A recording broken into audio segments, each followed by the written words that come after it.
সেটা আজকে দেখাবো। এই যে প্রথমে ইমুতে যাবেন, ইমুতে যাওয়ার পরে যেখানে প্রোফাইলে আপনার ছবির উপরে ক্লিক করবেন।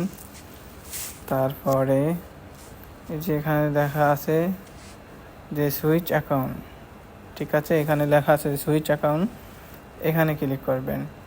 এখানে ক্লিক করার পরে দেখেন যে আপনার যে মেইন অ্যাকাউন্টটি চালু আছে, ঠিক আছে, তার নিচনে লেখা আছে যে অ্যাড অ্যাকাউন্ট, এই যে প্লাস বাটনে অ্যাড অ্যাকাউন্ট। তো এই অ্যাড অ্যাকাউন্টে ক্লিক করবেন। ক্লিক করার পরে আপনার নাম্বার চাইবে, নাম্বার দেবেন, যে নাম্বারে ইমো খুলতে চান ওই নাম্বারে ইমো বসাবেন নাম্বারটি।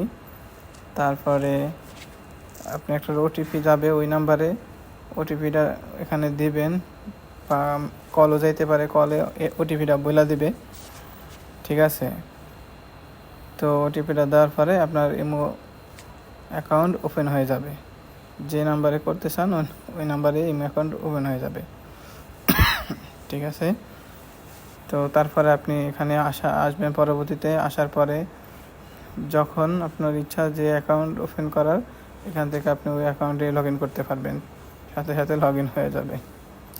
এবং প্লাস এই একই ইমো আপনি 2 ফোনে ব্যবহার করতে পারবেন, ঠিক আছে। তার জন্য আপনাকে মাল্টিপল ডিভাইস ওপেন করে রাখা লাগবে, ঠিক আছে। এটা অনেকে জানে না যে আগে একই নাম্বারে 2 ফোনে ইমো ব্যবহার করা যেত, এখন কেন যায় না। তো এইভাবে আপনি একই নাম্বারে 2 ফোনে ইমো ব্যবহার করতে পারবেন।